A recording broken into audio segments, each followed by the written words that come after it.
Hey, Faye. Thanks for coming to meet me for coffee today. It's okay, Brendan. How's school going? It's going pretty well. Headed into my second year, so it's pretty exciting in the home stretch now. But it's funny, we talk about this stuff a lot, but there's some things that I just still kind of wrapping my mind around different from when we started as undergrads. Things like what? Well, I don't know. I think like the time management thing, we talk about that in orientation, we talk about it with like the senior students, but the whole notion of deadlines not being there anymore makes things far more interesting than what they were in an undergrad. I know, and the thing is that you don't quite realize how different it's going to be because you think it's going to be a natural progression into grad school, but it is really quite different. Like the time management thing that you said, it's so true because now, me going into my second year of grad school, I find that in a day, I can be teaching a class and grading papers and working on my research and going for a workshop at the same time and trying to find time for my own life, but it's hard. It's different. I mean, one of the things that I think that I'd love to tell people a little more often is that you have this notion that you have more freedom because you're not attending 4 different classes with a set up of guidelines and you've got this deadline here and this deadline here and this deadline here. Instead you've got a couple of really big deadlines that you just kind of have to fit everything into as you're going. Yeah. It makes things far more interesting, and a lot of times your professors, as much as they want to help you out, your relationship with them has changed a whole bunch. I know, and it's just, it's funny because slacking off in undergrad school is so different from slacking off in grad school. Because I've had times where I said, oh, I can take the day off because the schedules are so flexible, right? And a day became 2 and became a week, which became 2 weeks. So it's really to slide off that way. Yeah, and then your professor will come up and say, oh, by the way, did you get those papers graded? And you're still their student, but it becomes a more collegial atmosphere and they're expecting something different from you, not only as a student, but there's that sense of, how do you put it? I put it that the level of expectation for your work was different, not only in the classroom, but out of the classroom.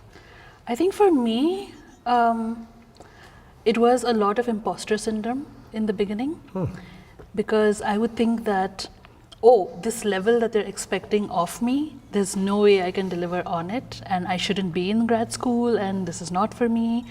But you grow into it, I think.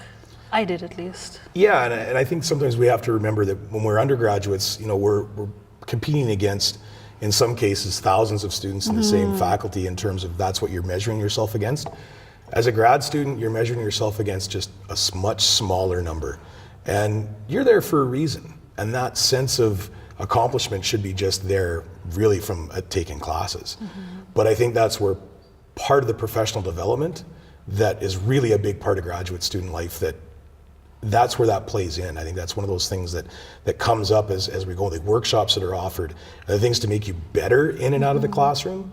I didn't take a lot of them when I went through because, well, quite frankly, I had no interest in going into academia or teaching. Really? So yeah, so I know there's a lot of them out there. I know that you did some, but there was this ISW, I think I heard somebody talk about. Yeah, the Instructional Skills Workshop. So it's this, okay, so what happens is usually when you teach, your students are giving you feedback, which is sometimes not very reliable, but with the ISW, they put professors together or grad students together, and you get feedback from your own colleagues, which is a great workshop because it helps you with your teaching so much. So basically you run like a lecture and then they tell you how you did and what you could have done differently? Yeah, so it's like a 4-day program. Okay. And every day you've got to prepare a lecture, everybody does. And then we give each other feedback, we have recorded sessions. Did that actually help when you went to go lecture? Because I've done a couple of lectures and classes that I've presented more like as sort of what I was interested in, but I didn't get a lot of feedback on it afterwards. It really helped, I think, because what happens when you're in grad school is that you're specializing in one thing and you know so much, but when you walk into an undergrad class, they don't really know that much. So it's very difficult to adjust the levels of where to start your lecture. Also, it helps because I usually over-prepare for a 50-minute lecture, and then suddenly time is over and I can't finish. That throws you off. So I think it helps with lecture planning and all aspects of teaching, really. You've done a lot of stuff with the teaching center though too. I have. My first time up there was actually just recently. So I've been going to the school for 5 or 6 years now as an undergraduate and as a graduate, and I'd never been in.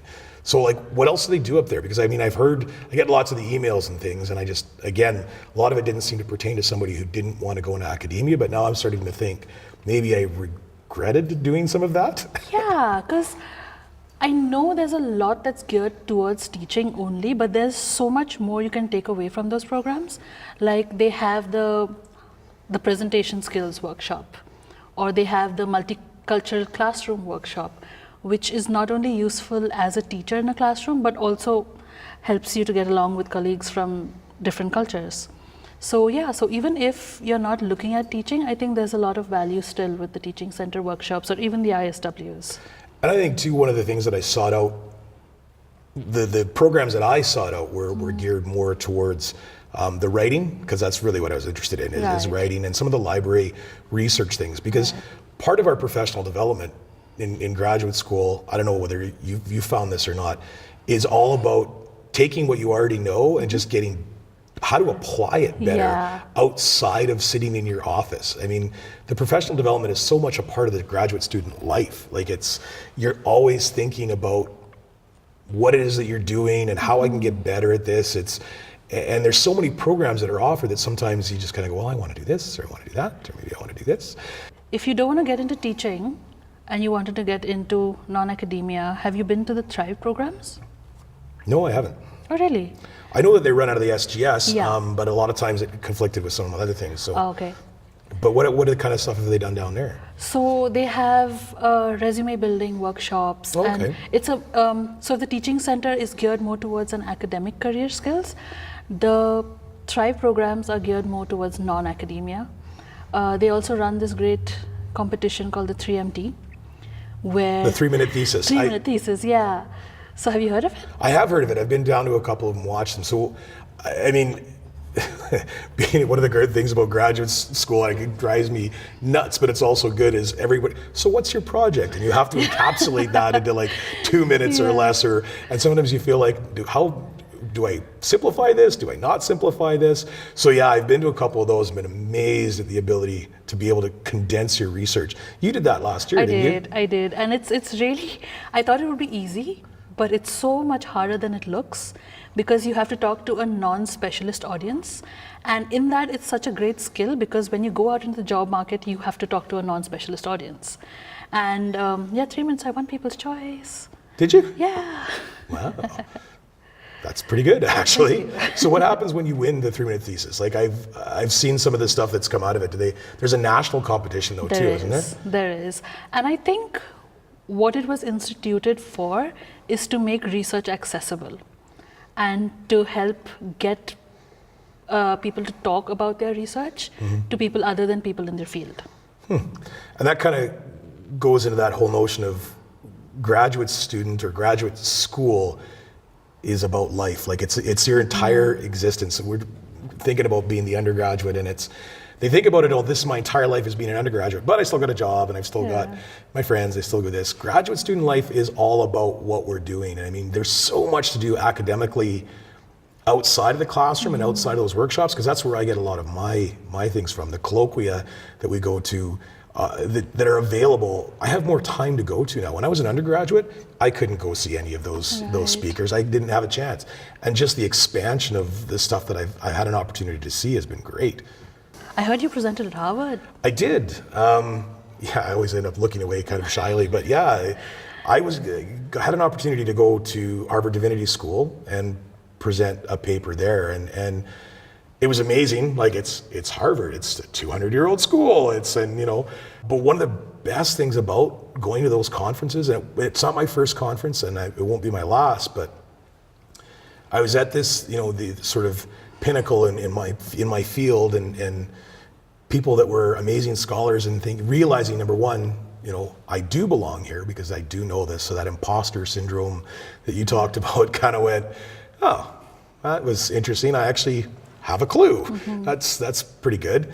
And you get an opportunity to expand your own research.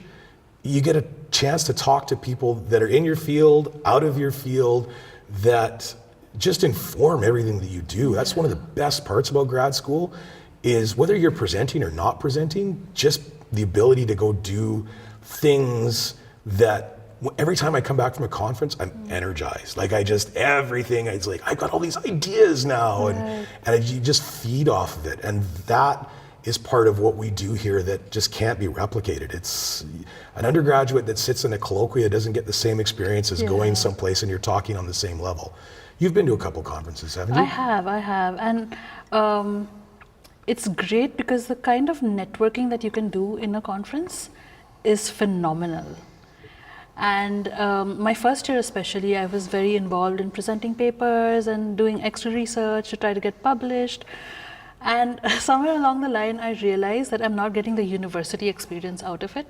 I am being completely consumed by my research, which I love, but nobody wants to be unidimensional. And that's when I got involved with the GSA, the Grad Students Association. And I think that's a great way for students to get together, because what happens is research is a lot of isolation. It's hours working by yourself in your own department. So with the GSA, working with the GSA and events, it just helps to get people from different departments together and helps people across campus find out what's going on campus. And that's one of the ways that I make sure that I'm doing something more than just research. And I mean, we do the Meeting of the Minds conference here. I mean, I know obviously you're heavily involved in it. I was involved in it last year. And it's something to see, to be able to experience other graduate students' work from the university and see kind of the level of what we're doing here. It makes you proud to be part of it, but it also makes you infinitely more engaged in a lot of ways. I think that part of the grad student life is, like you said, we get isolated into our little zones and things, and when we first come here, and I know when we went to orientation, we get the sense of I said this earlier, it was the notion of it's either the best experience of your life and there's nothing else like it, or it's a deep, dark pit of despair that will consume you and you will forever regret until you graduate, and then it was the best thing ever. And the reality is it's more like something in the middle. And I mean, for me, part of what we have to be better at doing as grad students is taking that academic life and going into the non-academic life, like stuff that we can do that improves and enjoy, that we enjoy, that connecting with other grad students, whether it's at an academic event that we can still have fun at, or whether it's outside of it. And that's what the GSA does really well too. Yeah. And sometimes, I don't know if you face this problem, but I find so many things, so many fun, interesting things going on campus at the same time that I almost don't have the time to attend everything.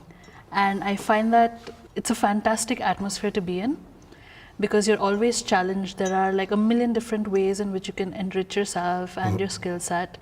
And it's just great to have these opportunities as grad students, which you don't really as an undergrad. So what would like a typical day for you look like? What would a typical day for me look like? I don't think there's anything really like a typical day. That's probably the biggest catch. I know, like when I was coming to university here as an undergraduate, it was, you come to school, you go to class, you go home. My day now, I get here about 8 o'clock in the morning, and usually, if I'm not doing any graduate student association stuff, I go to my office, I open my computer, I answer emails for about an hour, and then I start doing research. And I mean, my research, you couldn't do here 20 years ago.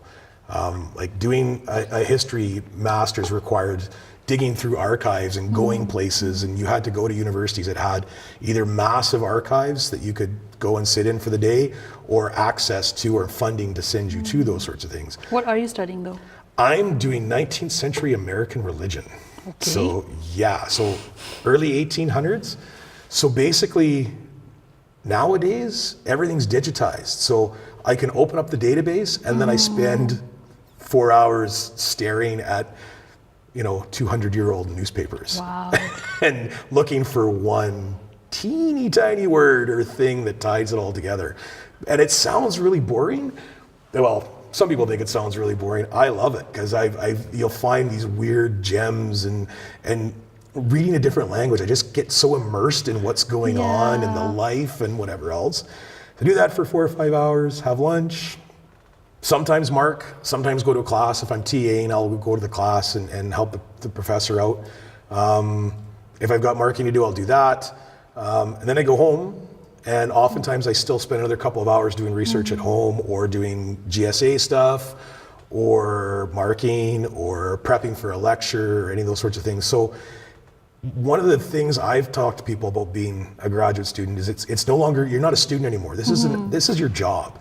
This is what you do. Like, this is how. There's no off switch. There is no off switch. You get home, and I'll be watching TV and go, oh, and I gotta go get the paper and write something down. So yeah. Or in the shower, you suddenly get an idea. Oh. Yeah. So how does it work for you? Because you're working on workplace bullying, isn't that right? I am. So I'm doing an MSc in Management, and I'm working on, I'm researching workplace bullying and employee perceptions of their organization. So I don't have to go into archives, but I do have to run surveys. And that is so interesting to me because every one of us in different faculties are approaching research from a different angle. So with me, I have a lot of human interaction. Do you have much? Oh, good God, no. Yeah, that's probably the most, everybody I study is dead. So, fantastic. Yeah, I don't actually have to talk to anybody, so that's good. Yeah, so like with my research is very people-centric, and I have a lot of interviewing and surveys and getting to know people, and it's just taught me a lot with regards to research ethics, about what you can and cannot do, what you can and cannot ask. And I previously thought research would be, oh, I'll make a list of questions and ask people, and it is really not that. Have you found too, like you'll be watching TV or you'll be out with your friends, and you'll either see a news item or something will happen, and instantly, not only do you want to talk to them about it, but you're filing it away in like a little filing cabinet in the back of your head for, I'm going to use that later. Completely. And I think after I started researching workplace bullying, I'm seeing articles everywhere that I didn't see previously. And you just keep looking for leads all the time. And you're just, like I said, it's an identity. It's immersive. I mean, when we're talking about being a graduate student, it becomes pretty much everything that you do. And it sounds quite consuming, like it is, but in a really good way. Because most of us don't come to graduate school. You don't complete an undergraduate and decide to do a graduate degree without having a real serious passion for what you're doing. And I think that's something I can't communicate a lot of times to people outside, is that, I chose to do another 2 years of school, and what are you going to do with that degree? Well, I don't really know, but I don't really care either, because this is just something that I had to ask, I had to do. And that's, I find from a lot of graduate students, they're thinking about what they're doing, not in terms of what it's going to get them later, but it's a question that's burned into their head that they have to figure out a way to answer. Right. Do you find yourself missing taking courses or classes ever? No, I don't. I know you do, but as a history major, I think that one of the things about my discipline is that it is so research immersive in terms of, you're going through thousands and thousands and thousands of documents and trying to glean and analyze that down. I don't think I could do that with a class schedule. And one of the things about my program is that it's not required. I've completed my coursework early, but I know in some of the programs, like in the management programs, they're taking a lot more classes. Why do you like the classes so much? For me, it's just a nice balance between the research and the classes, because the classes that we had were very informal, and I like the fact that ULETH has a smaller graduate population because you get so much more out of it. Why do I like classes? Because I'm a nerd? No. I kind of like classes because there are so many skills, or there's so many knowledge gaps that exist when you're making the transition from undergrad to graduate. Like, for instance, in my undergrad, I've never taken a research methodologies class. Really? Never. See, and it's required for my discipline. Like for us to get our degree, we actually have to take a methodology class. And we didn't. So when I took the class, it just added so much to my grad experience, and it just helped me in so many different ways that I'm finding out even now that I think some courses are very, very relevant. So if there's stuff that you could, like when I think about the undergraduates that I know that I wanted to go to grad school, like there's some stuff that I look at and say to them, these are classes that you really should take. And they go, oh, I don't really want to take it because it doesn't interest me. And you kind of want to go, no, you really should take that one. Like really, really, like, because there's so much that changes when you go from point A to point B. Like you're suddenly responsible for all of this stuff that in some cases they think that you should know. And I've had conversations where it's with other graduate students where it's like, my professor just assumed that I had taken this course because to them it just, you needed to know that, and I didn't. So now I'm kind of going, oh God, and you're responsible for that. Nobody does anything for you. So one of the things I think that could be changed or that you could look at in an undergraduate program is when students get into their 4th years of undergraduates and they say, I'm interested in doing graduate school, they should all have to sit down in a big room and go, okay, you want to do grad school? You need to do this and this and this and this. I agree completely. There are some PhD programs even that will take someone coming right out of a bachelor's degree with honors into the program without a master's. Wow. And I'm like, wow, you're going to have a rough few years. Yeah, I think that, you know, there's so many things about, I talked about it being a job. And that's very true because one of the requirements here anyway is they don't want you to work. You know, you're used to doing an undergraduate, well, I can work 30 hours a week and I can do, it's not the same here because it is so immersive. It just takes everything in. So when you're coming into grad school, you know, the School of Graduate Studies has a great awards program and a great setup, but you have to apply for it. Okay. It's not like when you're coming into the undergrad and there's all of these wonderful awards that you just kind of get or are nominated for, things like that. One of the big adjustments for a lot of grad students is that it's now a lifestyle in a completely different way, in that you can't work 30 hours a week and still do your work, and you're not going to be able to provide sort of the same sort of things that you did before. And yeah, that financial crunches are huge when you first come into this. Yeah, and I also feel that the sense of accountability and responsibility for me when I came into grad school was so much more because I felt like I'm being paid to research. Yeah. And that's basically what is happening. We are being paid to research, so you're right, it is more of a job than a degree. Because when you're doing your undergrad, that sense of accountability isn't there because it's not the university paying you to do it. And it's funny too, because I think about when I was in an undergraduate and looking at the TAs and the graduate students and going, you know, I don't really care about you because you're not the professor. I think back now and go, I really wish I would have sat and gleaned all of your knowledge because we're expected to be more accessible than the professors and sometimes.